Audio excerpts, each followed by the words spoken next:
Hi, this is Charlie Gibson, and this is my presentation on analyzing diverse student population. So just an introduction.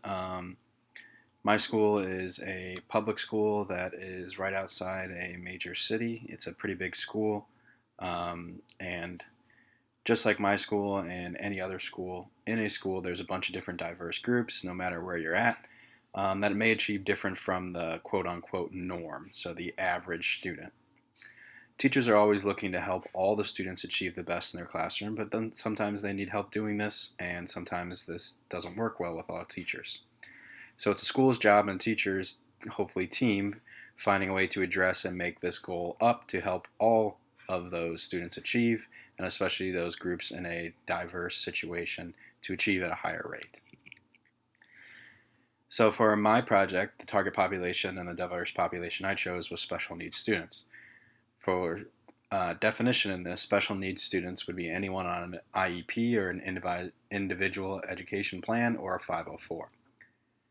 In our school, these students have shown to struggle at a much higher rate with a higher percentage of D's and F's in our school based on data that the administration shared with us, and I'm sure this is very similar to almost every school in the nation. One thing we already offer is co-taught classrooms and resource classrooms to this population, so some courses can be taught at a separate curriculum, and other times we have co-taught classrooms to help address the students with special needs.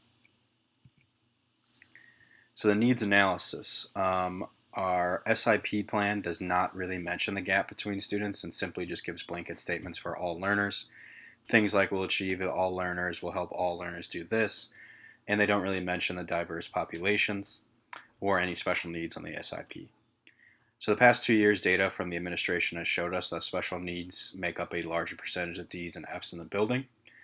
And obviously D's and F's, D's are okay, F's are obviously not good, but D's we want to get up to a higher grade.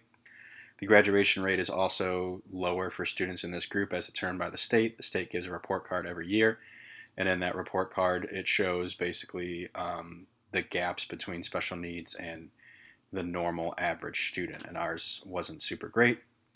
So schools, in our school, we work with students in pull-out rooms. We have things called guided study halls, which are students with lower grades that we just put them in a guided study hall where there's a teacher who's supposed to help them. Doesn't do much, but something that we use. And they also have their case managers. Co-taught classrooms are also used to address the needs, like we talked about before. So something I want to introduce into our school is a response to intervention, or RTI rooms. Response to intervention is different levels of tiers. Basically, you identify a student who's struggling, and then you use different strategies to help that student succeed. So in this, I would imagine an RTI room, which has kind of like a study hall, but there's teachers in there to help students. And there's a referral process for all the teachers to refer any student that they feel like should be in RTI to help them. Just a quote from a study I found. It says, "Fortunately, compelling evidence shows that the response to intervention is our best hope for giving every student the additional time and support needed to learn at a higher level." So showing that RTI does work. How it works or how my plan will work is teachers will refer a student to RTI that they think needs more help. Simple Google form can do.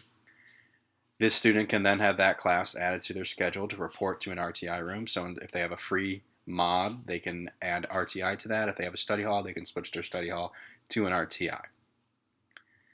Once this room is added, the RTI teachers will always be in that room.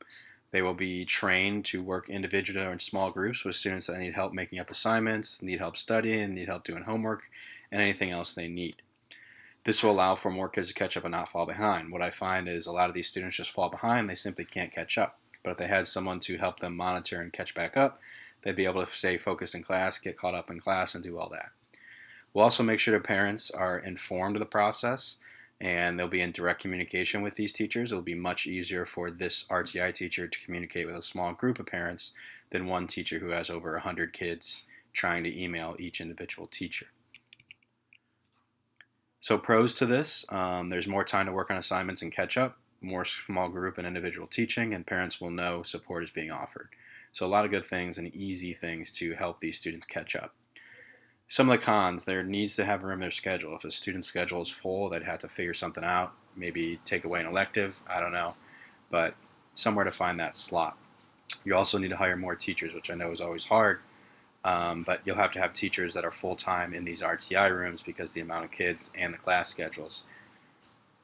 Students may only do work in RTI because they know they can catch up. And what I mean by that is basically if a student knows they have this RTI class, they might say, well, I'll just do this in RTI. I'm not going to do anything in class. I'll do it in my RTI room. That teacher will help me, which isn't great. So we'd have to find ways to train and get around that. Another quote I found is this approach to education has a philosophical background for prevention, early identification, collaboration, use of research-based effective practices. So that's basically just showing why RTI works. We identify, we collaborate, we use best practices, and we can help students succeed. The SMART goal I created, by the end of the 2022-23 school year, teachers will refer at least 4 students to RTI program in order to improve their GPA by 0.5 points when working with RTI teachers and staff. Basically, this goal is to promote teachers to send students to RTI, and then that RTI program will work to help those students succeed at a higher rate, so both parties are happy. The student accountability plan is basically, I imagine, like a contract when you get into RTI that they have to sign. That contract can include things like students will report to RTI every day on time. They're going to bring their work and they're ready to learn. They will increase their GPI by 0.5 points by the end of the year. Parents and teachers will be updated on their work habits and grade every 2 weeks. And if they work hard enough, they get their GPA up, all their grades are good, then they can graduate from the program. They don't need to be in RTI, basically. They can get that free spot in their schedule back. Just motivate the students to succeed. So overall, I think RTI will help students who are falling behind. It will help them reach their goals. It will help teachers have less stress because these kids are getting the help they need outside their classroom. The teachers in the RTI will be able to work in smaller groups and focus on the special needs of those individuals.